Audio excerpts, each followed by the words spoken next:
Yoro, un village du sud du Burkina Faso. Ici, on célèbre les grands hommes de leur vivant et incontestablement, Gabriel Zokula est un grand homme. Ce cultivateur hors pair exploite une dizaine d'hectares de maïs, de niébé, de soja, d'igname et de sorgho. Sa stature d'éléphant de Yoro que chante le griot, Gabriel la doit en grande partie aux technologies de l'information et de la communication. Grâce au net, il s'est fait un ami canadien agriculteur comme lui, à qui il doit son impressionnant parc de matériel agricole.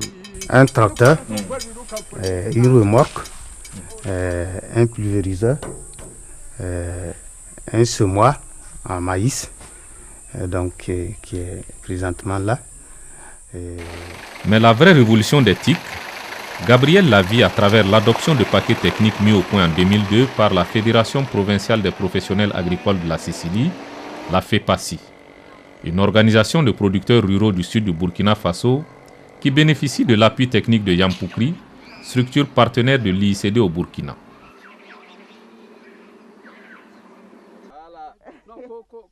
Mohamedou Kororo, animateur endogène, est un des acteurs de cette révolution silencieuse des TIC en zone rurale. Muni d'un simple appareil photo numérique, cet agent de la FEPASI photographie ou filme les bonnes pratiques et celles qu'il déconseille aux paysans.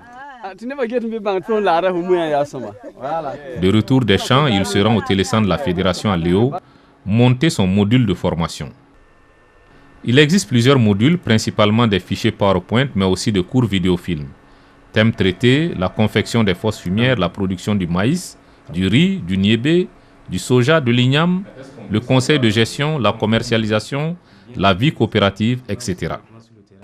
Bon, après les ignames, on a les techniques de transformation même de l'igname pour obtenir la farine d'igname à base de laquelle on prépare plusieurs mets.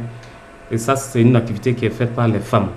Ce sont ces modules que Korogo et ses autres collègues conseillers agricoles utilisent pour animer les sessions de formation dans les villages.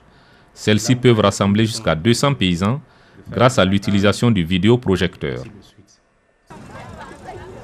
Ces nouveaux contenus, basés sur le vécu des paysans, vont opérer des changements quasi spectaculaires dans la production. Avant, dans un hectare de production de maïs, je sortais avec 15 sacs. Ça veut dire 1,5 tonne. Mais après le TIC, ça veut dire présentement mon rendement à un hectare tourne autour de 5 à 6 tonnes.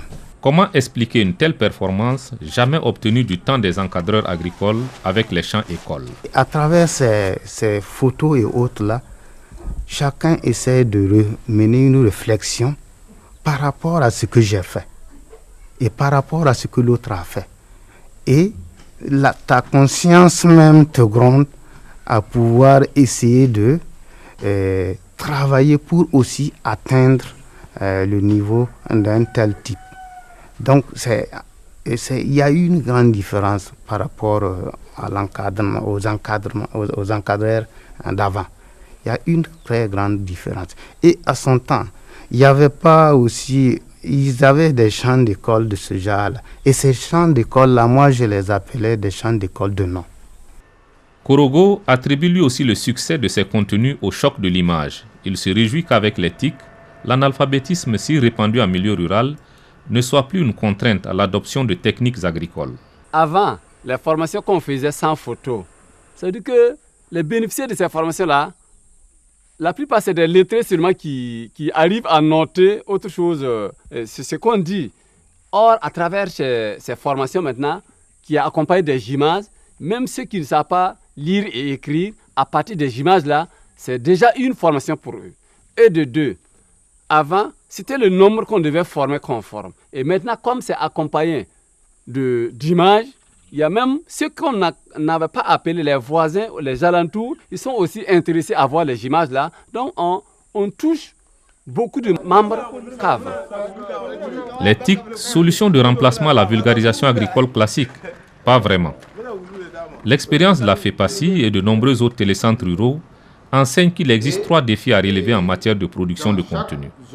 L'utilisation des langues nationales, l'acquisition ou le renforcement des connaissances des animateurs endogènes en matière de conception et de réalisation de contenu, une réelle implication des producteurs eux-mêmes dans l'identification et la production des modules de formation. C'est à ce prix qu'émergeront dans la Sicile et ailleurs au Burkina des milliers d'agriculteurs comme Gabriel Zoukoulou.